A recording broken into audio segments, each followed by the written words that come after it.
We grew up waiting for a war that looks like the past. We expected mushroom clouds, invading beachheads, and formal declarations signed under the glare of television cameras. But history fooled us. The greatest geopolitical conflict of the 21st century didn't start with a missile launch. It started with a keystroke, a trade tariff, and a microscopic piece of silicon. The United States and the People's Republic of China are locked in a struggle for global dominance. But if you're waiting for the first shot to be fired, you're missing the battle. The war hasn't just begun. It is already well into its second decade. This is the Silent War, a conflict fought not in the trenches, but in clean room laboratories and deep-sea fiber optic networks, global shipping lanes, and the invisible architecture of cyberspace. It is a total war, masked by the illusion of everyday trade. And right now, the front lines are moving closer to your front door. In the 20th century, empires fought over oil. Today, they fight over semiconductors. Microchips are the lifeblood of modernity. They power your smartphone, run global banking systems, and guide autonomous weapons. And right now, the world's entire advanced economy relies on a fragile 100-mile stretch of water known as the Taiwan Strait. The United States currently leads the world in designing these hyper-advanced chips, but it has a massive vulnerability. It doesn't build them. Nearly 90% of the world's superchips are manufactured by a single company on the island of Taiwan. For Beijing, absorbing Taiwan isn't just about historical pride. It's about control over the global digital economy. For Washington, protecting Taiwan is a matter of absolute survival. To combat this, the U.S. has launched a massive, unheralded economic strike.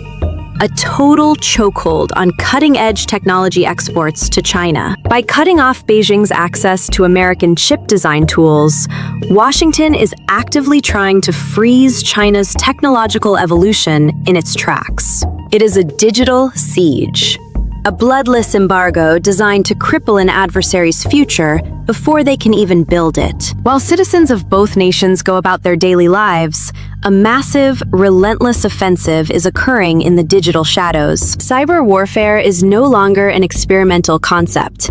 It is an active, everyday campaign of attrition. For years, the conflict was defined by espionage. Billions of dollars in Western intellectual property were quietly transferred across the Pacific. But recently, the strategy shifted from theft to preparation. American intelligence agencies have uncovered deeply embedded Chinese malware inside critical U.S. infrastructure. This isn't code designed to steal data.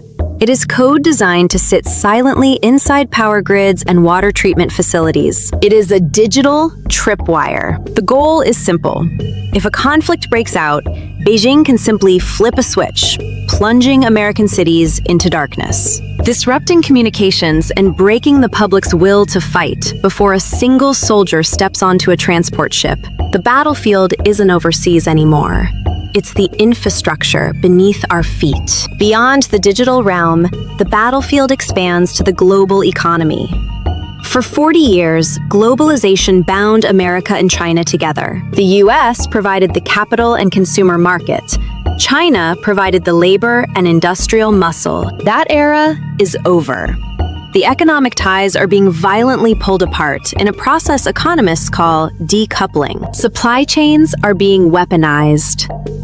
China currently controls over 70% of the world's rare earth elements. These minerals are absolutely essential for electric vehicles, defense systems, and renewable energy. Washington is scrambling to build alternative supply networks, realizing a Chinese embargo could paralyze Western manufacturing overnight. Simultaneously, the battle for the global South is escalating.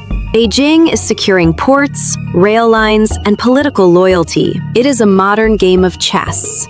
Empires are being built by buying the infrastructure that makes global trade possible. The true danger of a silent war is that it rarely stays silent forever. Right now, in the South China Sea, the margin for error is shrinking to zero.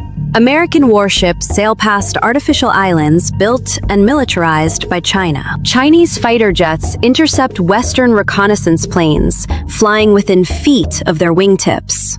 The friction is real. The heat is rising. When economic blockades and cyber incursions become the norm, the line between peace and open warfare blurs. One panicked radar operator, one miscalculated naval maneuver, and the silent, invisible conflict we are currently living through could instantly detonate into reality. The war between the superpowers didn't begin with a flash in the night.